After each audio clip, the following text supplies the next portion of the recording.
America এখন সবথেকে বেশি তেল উৎপাদন করা দেশ, কিন্তু কেন সৌদি আরবের উপরে ভরসা করে আছে? ডোনাল্ড ট্রাম্প ইলেকশন জেতার পর ইউএফসি ইভেন্টে আসেন, তার সঙ্গে ডেনা ভাইট, ইলন মাস্ক একজন সৌদিও ছিল। এই সৌদি মানুষটা কে এবং ট্রাম্প কেন তাকে সব জায়গায় রাখেন? 2020 সালে ইলেকশন হেরে গেলেও সৌদি আরব কেন ট্রাম্পের জন্য জ্যারেড কুশনারকে $2 বিলিয়ন ইনভেস্টমেন্ট করেছিল? আমেরিকার সবথেকে বড় প্রযুক্তি কেন্দ্র সিলিকন ভ্যালি, এটা আপনারা সকলেই জানেন, কিন্তু অনেক মানুষই জানেন না যে এইখানে সবথেকে বেশি ইনভেস্টমেন্ট করেন সৌদি আরব। টুইটারে ইলন মাস্কের পর দ্বিতীয় শেয়ার আছে Saudi, Persian Gulf, Iran, Iraq, Red Sea, Yemen, সবাই সৌদি সাথে কেন কানেকশন তাদের? মোহাম্মদ বিন সালমান রাশিয়া আর চায়নার সাথে যুক্ত হয়ে তারা তো আমেরিকান ডলারকে শেষ করবে বলেছিল, কিন্তু ট্রাম্প জেতার পর কি হতে যাচ্ছে? এটা একটা অনেক পাওয়ারফুল মেসেজ হতে যাচ্ছে যা দুনিয়ার মানুষ জানেই না। ভিডিওটি শুরু করার আগে সবাইকে রিকোয়েস্ট জানাবো, চ্যানেলটিকে সাবস্ক্রাইব করে নোটিফিকেশন বেল বাটনটিকে অন করে দেবেন। অনেক বছর ধরেই আমেরিকা আর সৌদি আরবের সঙ্গে একটা পাওয়ারফুল বন্ধুত্ব রয়েছে, যাতে আমেরিকা সৌদি আরবকে মিলিটারি প্রোডাকশন দিত আর তার বদলে সৌদি আরব তাদেরকে তেল সাপ্লাই দিত।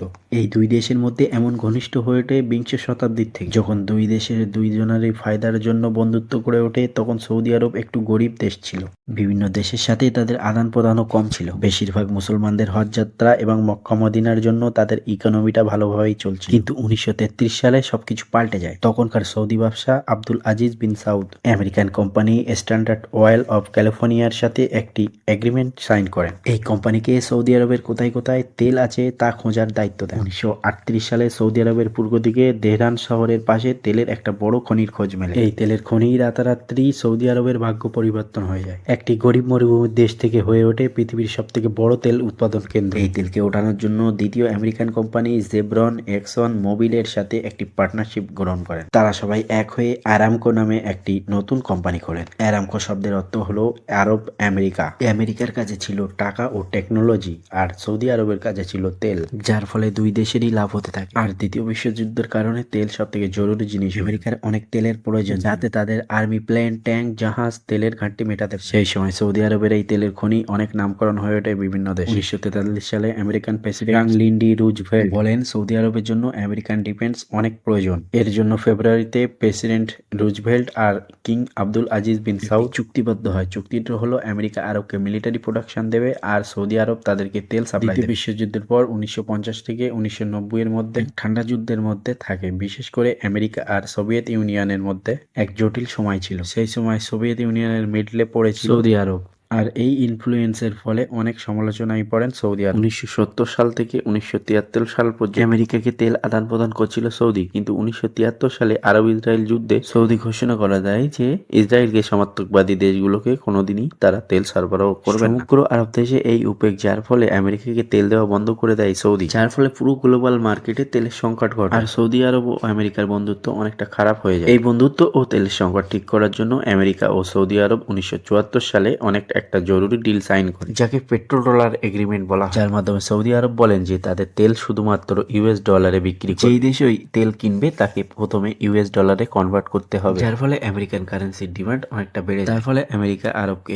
মিলিটারি প্রোডাকশন দেয় এবং আর্থিক সহায়তা করে। আর এদিকে পেট্রো ডলারের ফলে পুরো পৃথিবীতে আমেরিকান ডলার অনেকটা শক্তিশালী হয়ে ওঠে, যার ফলে আমেরিকান ইকোনমি ও ফাইন্যান্সিয়াল সিস্টেম অনেক শক্তিশালী হয়ে যায়, যে তারা সব দেশকেই কন্ট্রোল করতে লাগে। আর এইদিকে সৌদি আরব অনেক পরিবর্তন হয়ে যায়, যার বড় কারণ হলো আফ্রিকা মহাদেশ, এশিয়া মহাদেশ এবং মিডিল ইস্টের সব থেকে মিডিলের মধ্যেই অবস্থান করছেন সৌদি আরব। সৌদির দুই দিকেই গুরুত্বপূর্ণ সাগর রয়েছে, যেখান থেকে বাণিজ্য করার উপযোগী সবসময় বাণিজ্য জাহাজ চলাচল। সৌদি আরবের পূর্ব দিকে পার্সিয়ান সাগরের ভূমিকা অনেক বেশি। 1979 সালে ইরান ও আমেরিকার মধ্যে খুব ঘনিষ্ঠ বন্ধুত্ব হয়ে ওঠে, কিন্তু 1979 শেষের দিকে ইরানিয়ান রেভলিউশনের পর খুব দ্রুত পরিবর্তন হয়। তখন থেকে ইরান হরমুজ প্রণালীকে বন্ধ করে দেওয়ার হুমকি দেয়। এই হরমুজ প্রণালীর মধ্যে দিয়েই পুরো পৃথিবীর 20% তেল সাপ্লাই করা হয়। এই জন্য এই হরমুজ প্রণালী দুনিয়ার সব থেকে গুরুত্বপূর্ণ একটি পয়েন্ট। যদি ইরান এই পয়েন্টকে বন্ধ করে দেয়, পুরো পৃথিবীতেই তেলের সংকট দেখা যায়, যার ফলে বহু দেশের ইকোনমিতে ধস নামতে পারে। চায়না আর ইন্ডিয়ার জন্য এই হরমুজ প্রণালী খুব গুরুত্বপূর্ণ, কারণ তারা তাদের প্রয়োজনীয় তেলের 50% মিডল ইস্ট থেকেই সংগ্রহ করেন। আর সৌদি আরবের পশ্চিমে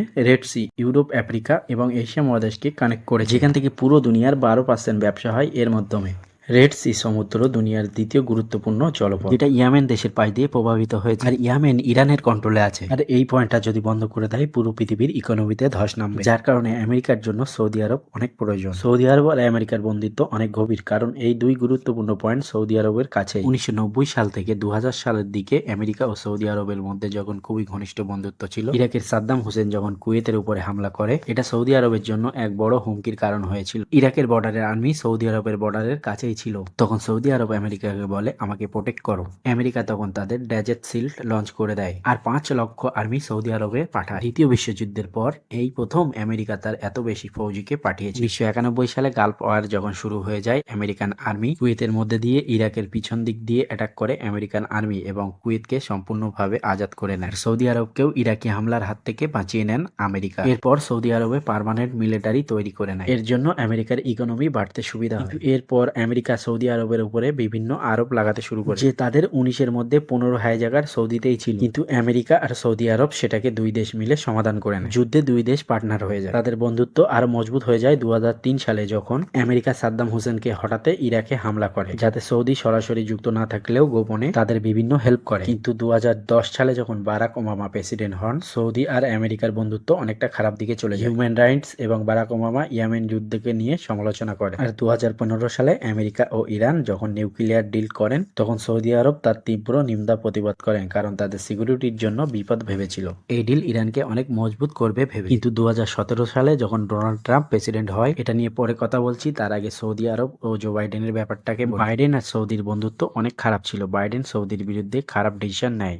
ইয়েমেন যুদ্ধে সৌদি আরবকে তাদের আর্মি দেওয়া কম করে দেয়, আর বাইডেন সরকার তাদের কাছে অস্ত্রশস্ত্র বিক্রি করাও বন্ধ করে দেয়। আর ইরানের সাথে ফের নিউক্লিয়ার ডিল ফাইনাল করে দেয় বাইডেন সরকার। আর জামাল খাশোগিকে মার্ডারের দায় সৌদি আরবের উপরেই দেয়। আমেরিকা ও সৌদি আরবের বন্ধুত্ব তখন খারাপ পর্যায়ে পৌঁছে। তখন সৌদি আরব আমেরিকাকে ছেড়ে চায়না ও রাশিয়ার সাথে বন্ধুত্ব মজবুত করতে শুরু করে দেয়। কিন্তু 2024 সালে ডোনাল্ড ট্রাম্প যখন আবার আমেরিকার প্রেসিডেন্ট হয়, সৌদি আবার ট্রাম্পের সাথে আগের মতো বন্ধুত্ব করতে শুরু করে দেয়। কারণ আগে যখন ট্রাম্প মন্ত্রী ছিল, ট্রাম্প তাদের সাথে অনেক নিষেধাজ্ঞা তুলে নেয়, মিলিটারি সহ অস্ত্রশস্ত্র কেনাকাটা, আর ইরাক আমেরিকার নিউক্লিয়ার ডিল তুলে নেয়।